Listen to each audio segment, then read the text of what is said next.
Ito na guys, ipilipil para sa mga alaga nating kambing. Ayan, gusto nila yan guys, yang ipilipil. Yan, sa loob lagyan natin unlimited pagkain sila ngayon guys. Ayan,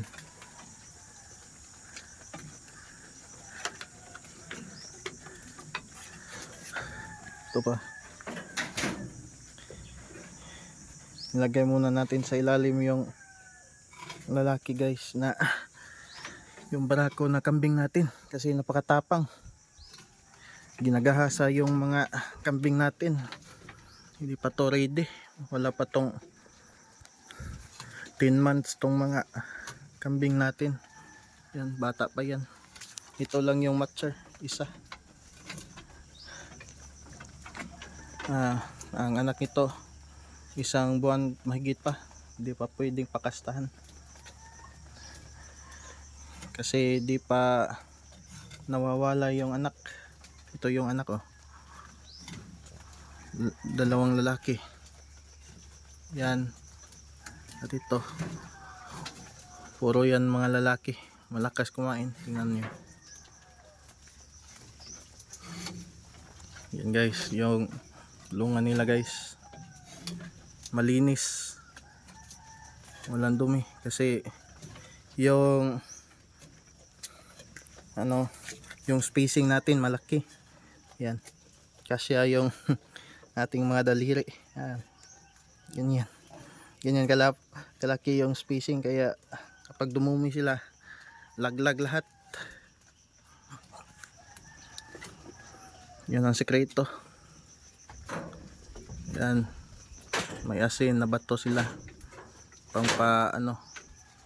pangpagana ng kanilang kain, supplement. Binili na natin yan sa Shopee. Yan, may Madrid Cacao din tayong kinuha. Yan, malakas din sila kumain yan, Madrid Cacao.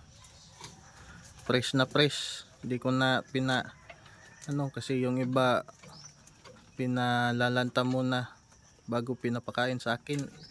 Pagkatapos kong kunin, bigay agad. Hindi naman sila nagkaka problema.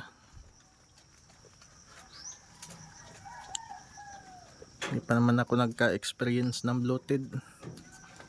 Yan, tingnan nyo guys, sobrang kinis ng kanilang mga balahibo. Yan, basta ang alaga sa pagkain, pamurga at vitamins.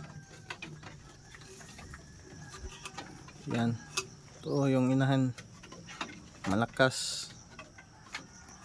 After 3 months ng kanyang anak, sasaksakan natin yan ng pangpalandi at vitamins para mabuntis na naman. Papasampahan ng ating barako na nandito sa ilalim. Yan, naglalaro na naman to.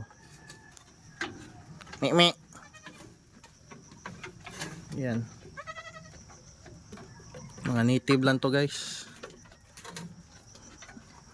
Baka after 2 years baka i-crossbreed natin to ng Anglo-Nubian para lumaki-laki naman yung mga kanila. Yan, ito napaka-amo, parang aso. Mi. Kau na. Kau. Mi.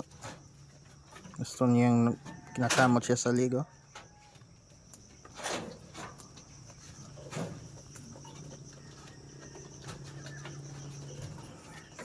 Mi.